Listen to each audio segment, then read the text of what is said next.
And now, in studio, bringing his Midwest values from the Show Me State to the land of San Diego.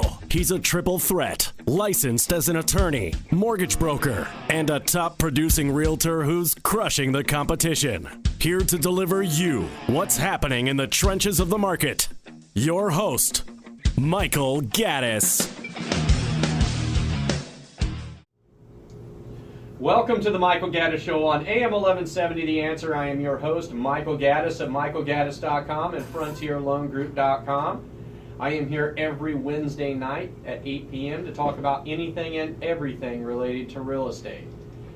Well, the first thing I want to start with today is on Monday we had Memorial Day.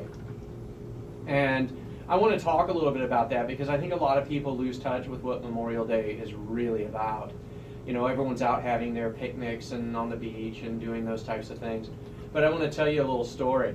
A few years ago, actually a little bit over 2 years ago, I went to Paris. And while I was in Paris, I decided to take a little side trip up to northern France. And so I wanted to see the D-Day beaches, Omaha Beach, Utah Beach, and where all the military operation took place. So I took a trip up there, and it is a trip that has stood with me for, since I've been there. I think about it quite often. I took a lot of pictures. I keep looking at them. And I just think about, you've heard about it, you've studied it in school. You might have seen the movie Saving Private Ryan. Saving Private Ryan, that first scene is one of the craziest, pieces of film I think I've ever seen. And the reality is, it's not just a film. It portrayed reality.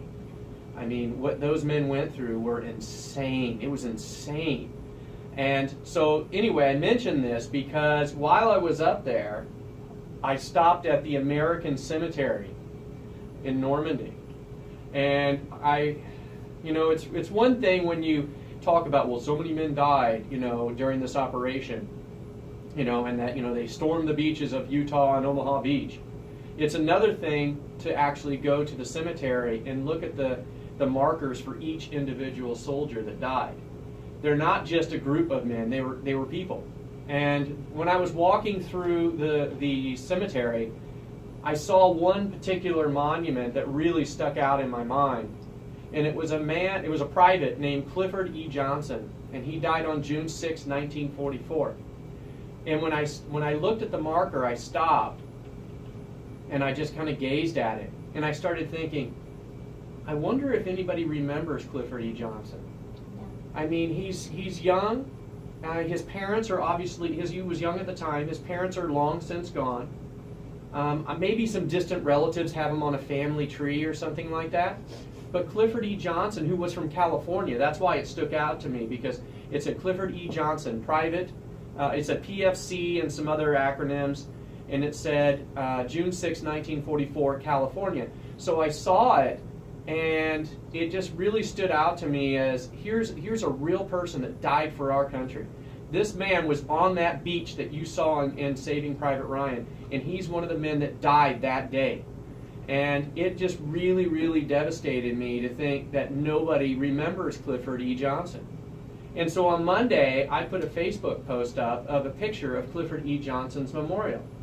And I said in my Facebook post, today I remember you, Clifford E. Johnson.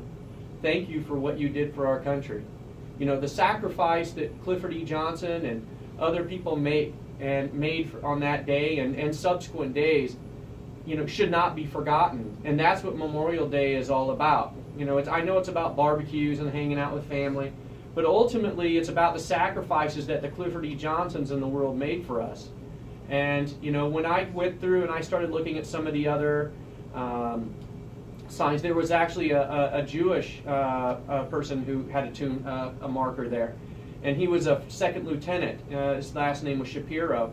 And he died on the same day as Clifford E. Johnson. So he must have died storming the beach as well. And, it really stood out to me, and it has touched my heart ever since. And, it's one of those things where I just want everyone to keep in mind, when you see, like I saw something the other day that said in Vietnam over 53,000 of our men died. It's easy to lump 53,000 men. It's another thing to actually look at each of their names. That's why if you go to the Washington Memorial, Vietnam Memorial, and you see each person's name that actually died. It's not just a lump sum, our men died. They are people. It was somebody's son, it was somebody's brother, it was, maybe somebody's uncle. I mean, these are real people that gave their lives for us, and that is a big deal. And it continues to happen today, and we should really, really take time to really honor them and appreciate the sacrifices that they made for us. I didn't go into the military, and part of the reason why I didn't go in the military is because I come from a family full of military men. My father fought in Vietnam. He went to 2 tours in Vietnam from 67 to 69. His brother was in Vietnam. His brother was in the Navy and actually died on a beach. He was served in a submarine. He was on shore leave, and he actually died saving a girl from drowning. She was drowning. He swam out there, held her up until the lifeguards could come, but the undertow got him, and he died while he was in the military. My great uncle fought in World War II as a Marine. My grandfather was on an aircraft carrier in World War II. My other uncle was a corpsman during Vietnam, and it goes on and on. In fact, I have a Gaddis ancestry that goes back to the Spanish-American War, the War of 1812, and even some American Revolutionary fighters in my family. So I have a long lineage of being in the military. And when I when I was in high school, I wanted to go to Annapolis. I wanted to go to the Naval Academy really, really bad. And my mother and my family stood up and kind of put their foot down and said they did not want me to go. And they said, because my father, who was in Vietnam, and I've spoke about him on other shows, he had some residual effects from Vietnam, and he, got addicted to drugs and depression and alcohol, and he actually took off on us when I was 9 and disappeared. And so and my other uncle, who was in Vietnam, he could not deal with what happened, and he actually committed suicide. So there's some residual effects of what happens at war. War is hell. But that didn't stop me. I wanted to join Annapolis, but out of courtesy to my mother and my grandmother and my aunts and everybody, I did not go to the Naval Academy. And it's one of those things I think about even today. When I see military men, I feel like I should have done that. And so I have a deep found respect for our military. So Memorial Day is a day that really means a lot to me. And it's one of those things that, when I go to places like the Normandy Cemetery and American Cemetery in Normandy, it really stood out to me as I saw all those Americans, and I saw the American flags flying on French soil, as this is the place where it started. You're listening to the Michael Gaddis Show on AM 1170 The Answer. I am your host, Michael Gaddis, of michaelgaddis.com and frontierloangroup.com, and we're talking about Memorial Day and Normandy Beach.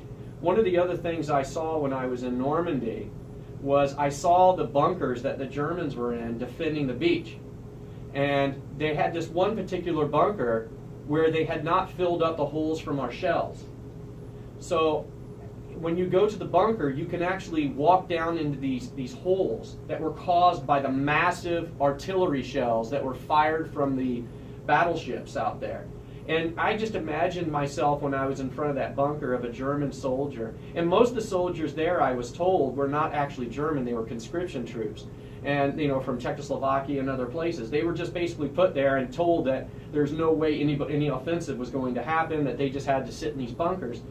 Can you imagine going to bed on June 5th, everything's fine, waking up on June 6th to see what they saw off that shore? They saw a massive battleships. They had artillery shells as big as Volkswagens flying through the air.